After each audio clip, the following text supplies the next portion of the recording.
It's another optics introduction. No, this is not a sponsored thing, whatever. This is something I bought just out of curiosity.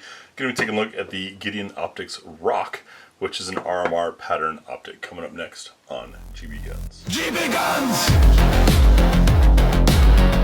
So I recently have been working with the Daria Arms DY9 Island Barrel, this awesome bit.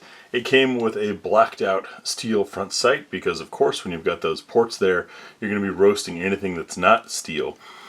So I knew I would need something my eyes could catch better and decided to review this thing from the get-go with a red dot on it.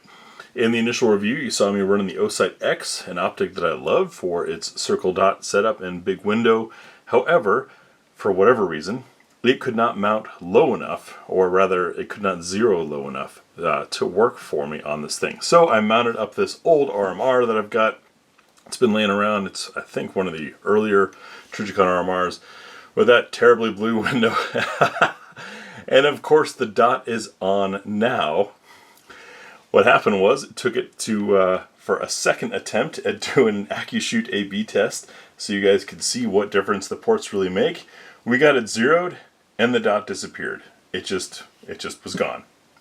Now, several days later, it's back on again. And this type of scenario of unreliability is not acceptable for me, especially when I'm driving 70 minutes each way to spend some hours trying to film something. And for you guys, of course, especially those who are considering carrying with a dot, not acceptable. I know that's not Trigicon's reputation. This is an old one. Who knows? Maybe it's the battery. Although if the battery was dead, why is it back on again? I don't know. Either way, it needed to go, needed to come off, and I needed another RMR footprint. Since this is a direct mount optic, or a direct mount slide, needed another RMR footprint optic. I had heard things about Gideon. Hadn't tried one yet, so I figured I'd buy one and bring you guys along. This is just the initial introduction, so you can get an idea of what you get. Hey, look at that. They include torque specs. That's smart. There's all the other specs. If you want to know those things, you can either use Google's or YouTube's parent company, Google, to find it online, or you can head over to my website, and I'll post things once I've got more time with this. We've got included wrenches. Nice. We have a bag of different screw sizes. Good, and they are labeled. I appreciate that. And then here's the optic itself. And it comes preset up on a little pick rail doohickey, which is great. That adds some utility if you want to slap it on a 22 or a PCC or something like that, or a PDW type setup. I like that it has an integrated rear sight, and this should also be... Do I need to? Yep, I'm going to slap the battery in there real quick. Now, I seem to be unable to pull off the camera trick again, but this is a green circle dot.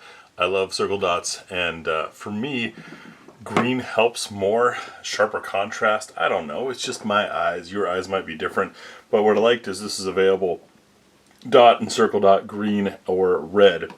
Had the battery in there, and one of the things that makes this a worthy replacement for me, aside from that, is it's a top-loading battery, as you can see there, which makes easy access. I do wish it wasn't a star key. I wish it was something a little more common in case there's a need to do it in the field, so I don't have to bring this particular wrench with me.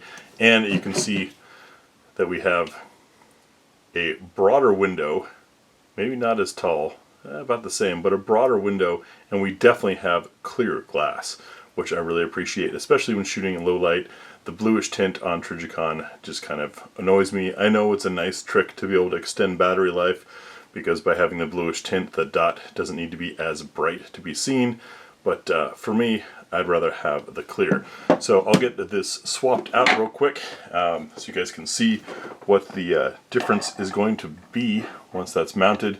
But yeah, mounting appearance with the RMR. And now with the Gideon Rock mounted, and I gotta say, the lines and styling on the Rock almost match the slide cuts, which work kind of well. Nice clear window there, and the green, which of course is hard to get the camera to focus on. I will say something I noticed while mounting, and that is that the glass edge, or the distance from glass to the bezel on the front here, seems to be a little bit closer towards the bottom than it is on the RMR. So that's something to keep in mind if you're one of those racking off of hard things or using the dot to rack. This may not be as ideal of a dot. I also noticed in construction, one of the things that the RMR is famous for is how rugged it's supposed to be, is it has these high point kind of ears to get banged onto or dropped if it should fall. Gideon has a different approach with this sort of angular setup and broad square. So is it as tough? I don't know. I don't abuse my optics. I use optics for range toys, not for torture tests. So we'll see. But hopefully with this mounted, and I can get it zeroed soon, then we'll be able to finally do the A/B test of showing ported versus non-ported on the Derya Arms DY9. I'm looking forward to clear glass and a green circle dot. And you notice the rear factory sights and the sights on here at its narrowest actually line up really well. It's a shame I don't have that front sight anymore. Thanks for watching, guys. For full review, once I've spent some more time with this, of course, that'll be over on my website, GB Guns Depot. You guys know what to type after the dot. Awesome.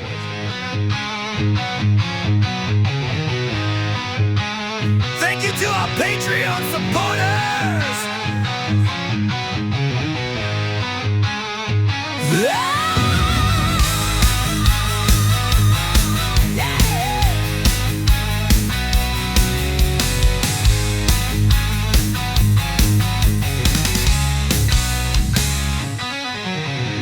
GB Guns and Doc do to level. Derek S. Jr., Joseph T. Algie Duray, Tom Scott King, Brian P. Rich, Moises S. Fastetti, Talent 115, Marvin T. David F. Donald H. Jenna Greg K. Hey, thanks for the tip level.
Daniel D. Neil Adegard, Adrian H. Mark S. Edit P. Gary C. J. E. Logan G. RBMD. Twody 2A Campbell. Ron Z. Mike NC Techno Confemte. Ronald W. Rusty. GPC.